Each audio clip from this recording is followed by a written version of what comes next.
Has it really been 2 weeks? I know. Last 2 weeks I've been busy. Sorry. I know I've been absent for a little bit, but let me part the ways for Moses Moody. That was bad.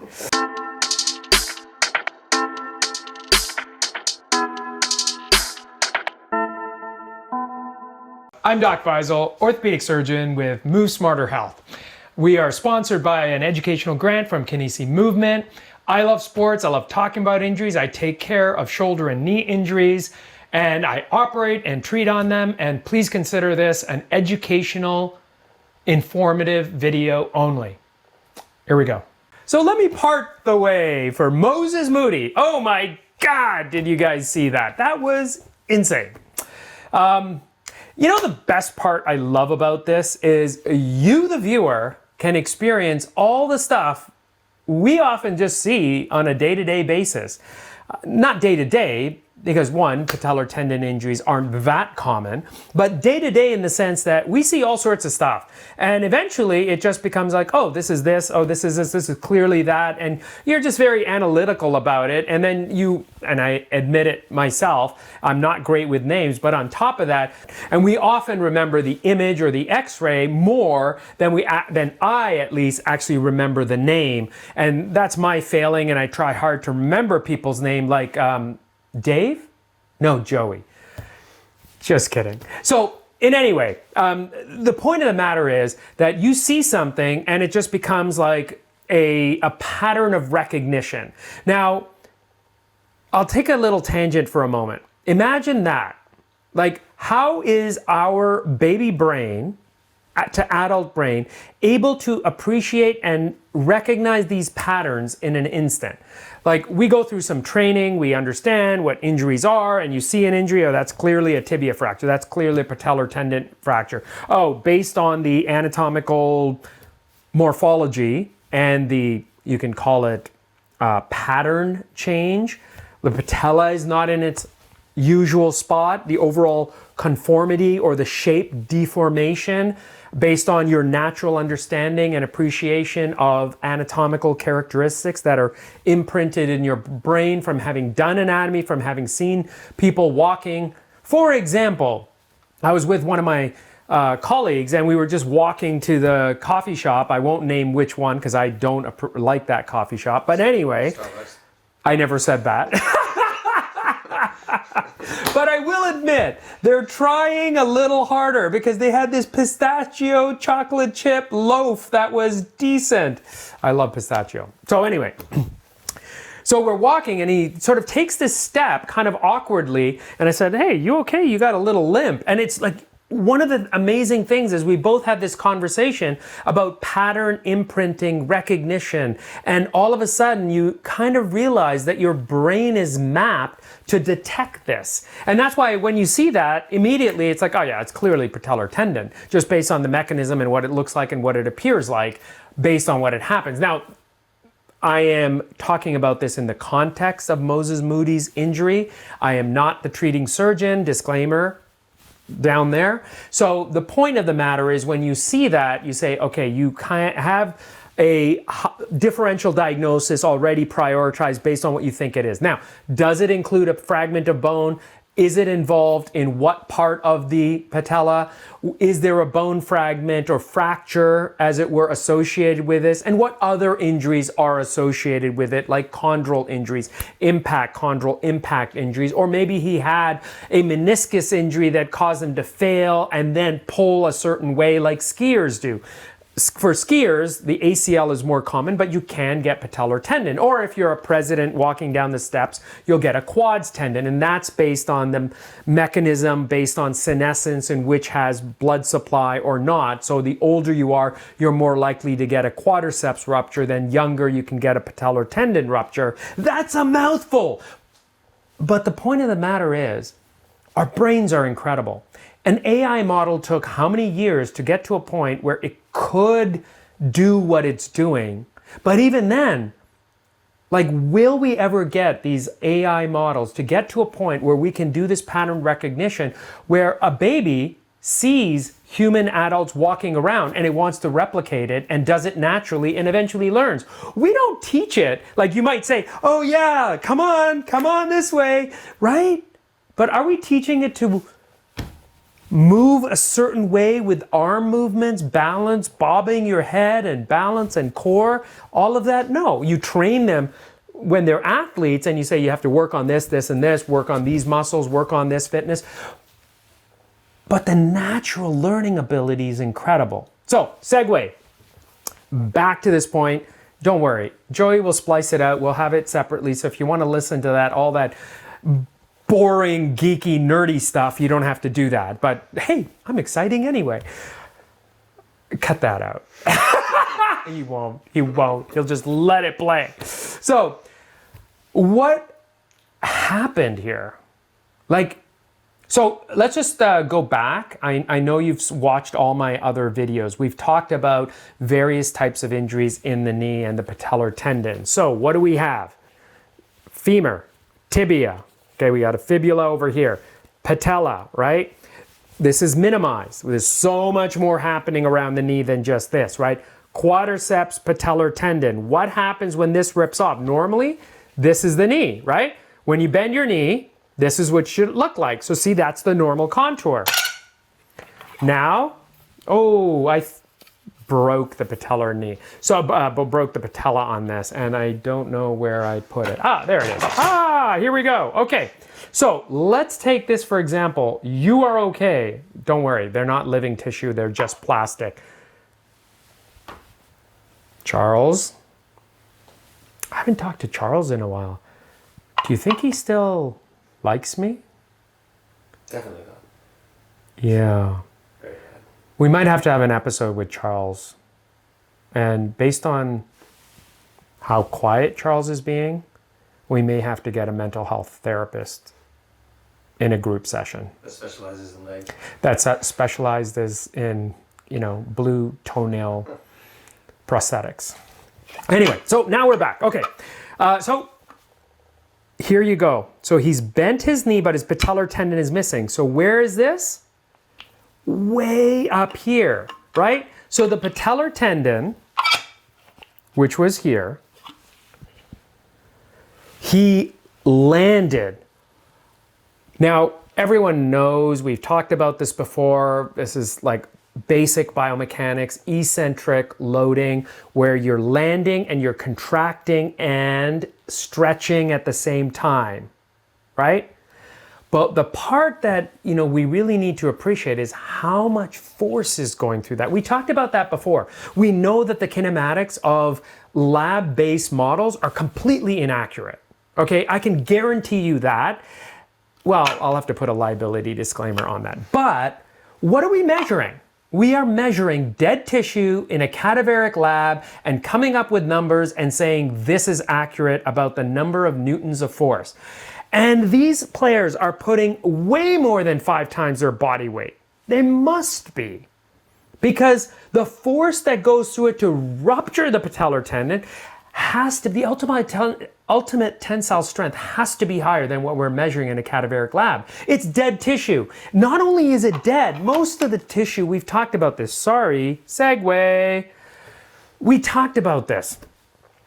Dead tissue, cadaveric tissue. Thank you for all those people that have donated their body to science and their body parts, because we have data that we wouldn't have had otherwise. And so we can build on that data. But think about it from a common sense, logical standpoint. Imagine you are the neural node network in your brain that's better than any language model out there, and you're deciphering everything in the probability matrix of multidimensional arrays of mobility, function, factors, anatomical characteristics, and you're distilling that down into what? Older average age of the cadaveric tissue is much older. And it's been preserved and frozen. And even if you get fresh frozen, the odds of you getting fresh frozen under 30-year-old tissue for testing is even more rare, because that tissue, if it happens in a younger patient, is immediately available for fresh allograft transplantation or tissue reconstruction. So the tissue that's used in all the biomechanics labs, most of them, never say all, because if you say all, you sound like a political pundit. Now, I'm not into politics, but it's also from a language model. If anyone's written a patent or written a document, you never want to say all, right? Because it's all encompassing. And one of you out there, Memphis, already said that you can't say all, right? Okay, so if you can't say all, you got to say most, okay? So anyway, going back, I'm sort of working on a lot of AI different modeling techniques and coding, and you realize the limits and benefits of all of this. And if you've ever done any legal, medical, patent, landscape work research, then you understand, all encompassing or never or explicitly only. You never want to say that, right? So anyway, back to the issue of blood supply, okay? Why is blood supply important? Because dead tissue doesn't have blood supply. If it's fresh, it still doesn't have blood supply. It's as close as you can possibly get to measuring that, but you're not measuring it inside the knee live with live real world kinematics and actually looking and imaging the blood flow and the characteristics of the tensile forces while the patient body is moving. We'll have that soon. However, right now, we know that he went with such high force to rip this off, and this is the image you see when he's lying down, right? The patellar tendon rips off, and it's obviously under tissue. It's not an open injury. It's much more soft and pliable than this. It has incredible tensile strength, but when it rips, it's super floppy. It's not gonna be like this, right? So if it's super floppy, it's hidden under the peripatellar, tissue. There you would have a number of bursa. You have the fat pad. All of that gets pulled in, not like an implosion, but you're basically stretching it like this. And if it's stretched out, no longer attached, then it's just going to retract like this. Okay. So do you understand that? Do you have any questions? Yes, you in Alabama, you have a question. Okay, your question is, well, what about the attachment? The attachment, the insertion, pulls off, may or may not take a fragment of bone. And that is one of the possibilities. It doesn't look like, when you look at the contour, you see the tibial tubercle. So can you put a circle on the tibial tubercle? And then you look at the patella, you see that the contour of the tibial tubercle seems okay. Now I say seem because, again, this is visual representation through photons televised into an image onto a camera, and I'm not actually seeing with my own eyes what the knee looks like or what it feels like. If I were to examine the knee and I feel crepitus or irregularity at the tubercle or somewhere during the examination, and you can actually sometimes hear the audible crunching. I know, crunching, yeah, gross, right? Well, hopefully not. So now that's another segue. Which is better? I know you asked that. Let's pick another state, because there's so many states that are asking. Who hasn't asked me a question? BC, yes. Good question, I know. Canada is not another state. It's another country, but they're all watching. Okay, so is it better to have a bone fragment or a tendon? Well, what heals better and faster? Our understanding, without any preservative, regenerative technologies in place, bone heals better to bone. Why? Because you have an architectural framework where you have a puzzle piece that breaks off, you can reapply, and if the fragment's big enough, you can put various types of fixation devices, but a screw. Old days, you would use a metal screw with metal wires to hold it in place and mobilize, and we've moved away from that. Most of the time now, even if you may use a metal screw, but we have absorbable screws. Now, it's a big enough fragment, you're definitely going to use a cannulated or even a traditional metal screw, put it in place, lock it in place, bicortical, so it goes from the outside all the way across bicortically without having too much protruding out from the posterior aspect of the tibia, because you don't want to injure neurovascular structures, right? So, You're going to stabilize and fix it. And we're not going to get into the different types of fixation because that's a whole other topic of absorbable, non-absorbable, what kind, peak, metal, absorbable metal. We can talk about that another time. So there's a lot of different ways to fix it. And then what you can do is, what do you do to prophylactically protect it on top of that? Well, what oftentimes we do is we use either some type of a tape or suture that goes from around the area of the tibial fixation and above. Sometimes you have to make little drill holes across, and then you pass suture, or you can use anchors. My preferred technique is a combination of suture, anchors, plus suture through drill holes if you need to reinforce it. But what is the challenge with any of the fixation? Especially, and I'll make the question easier, especially if the patient has immunocompromise or some type of a metabolic physiological disorder that reduces their ability to fight off infection. The answer is too much artificial synthetic material. You put too much suture, you're at risk for a foreign body reaction. Foreign body reaction, too much of, results in fluid, results in bacteria, results in some type of an infection, right? So it's always a balance of just enough versus not enough. And the regenerative area of technology and implant devices is massive. It's so growing. And here's the part that's frustrating is if the medical implant companies actually put the money into the R&D that's needed for regenerative technology instead of selling us old parts that are metal and plastic, we would actually have something that's better than what we have today. And I'm tired of metal and plastic. Like polyethylene, metal implants, like why are we still there 50 years later? There's no reason for it. It's kind of like the automobile industry. You just want to make something so it's profitable, and then you sell it and you modify it a little bit so you don't have to move it too much so your profit margins are high. Enough of that, okay? So, all right, I'm seeing I'm seeing Joey say, okay, hold it. Yeah. Have I killed any possibility of being sponsored by a medical device company? I am telling you the future.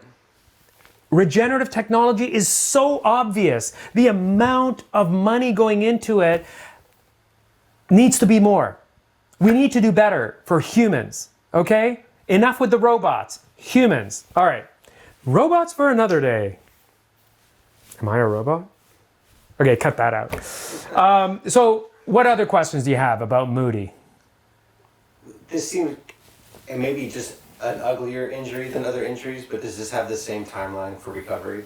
Oh, well, ugly, uglier, good, bad, and ugly. It's not the worst. I mean, there's been athletes with multiple injuries. I mean, if you were to actually have seen the open tibia fracture that, I'm blanking on her name, the skier. Lindsay? If you were to have seen the open tibia fracture by Lindsey Vonn, it would have been said, oh, that's the ugliest thing I've ever seen. There's a lot of things that you don't want to see that I've seen, or things that you would never imagine that I've seen. I mean, injuries are vast and different. Imagine a complete pelvic shattering, degloving, IED blast injury coming into your operating room. So anyway, without going into the grotesque nature of it, it's not the worst thing. Patellar tendon rupture, that will heal. Now, it's not the grossest thing, it's not the ugliest thing, but let's assume it's a patellar tendon. Tendon, collagen, we talked about it, 6 to 8 weeks, then you start adding tensile load because of Wolff's Law. You want to have the alignment of the collagen as it heals, as it stretches, but you don't want to overdo it. So there's this balance between, maybe somewhere around 3 to 6 weeks where you might do a little bit of gentle motion, but not too much stress on the repair, to eventually get to a point where you do active assisted, pass on from passive to active motion to strengthening. And, ideally that we have to keep in mind, and this is very important to remember, the implants, the suture, all of the material that goes into the repair, it's it becomes redundant, unnecessary, and most of the time structurally incompetent once the tissue heals. And so, what that means is that if you rely on synthetic material to hold your parts together, it will fail. You need biological tissue because joints like to move. Humans move. Human biological living tissue moves and changes and modulates and shifts. And that's the most important difference between architectural structure. Well, although some could argue that the earth moves and there's earthquakes and all sorts of things, and you need to take that into account. And so maybe there's a corollary there, but there's a much different perspective in that area versus biological tissue and placing these implants. Because in architecture, the implants or the eye strut or the beams actually form the foundation of the structure, whatever it is. I-beam, whatever you want to call it. There's all sorts of new structures being built with different types of core infrastructure. But anyway, so that's the important notion to take into account. I don't even know if I answered Joey's question. Did I? So it's just a normal tendon. I mean, it's a single tendon. It's not like one of the devastating injuries where there's multiple tendons. It's just well, a patellar tendon rupture can be pretty devastating, but it's extra articular, so it's not like the ACL. Whether he has associated other injuries, we don't know. I mean, we actually don't know. Like, did he go to a point where he put so much stress on that knee that he not only blew out the patellar tendon, but he blew out something else like an ACL or a meniscus? It's possible.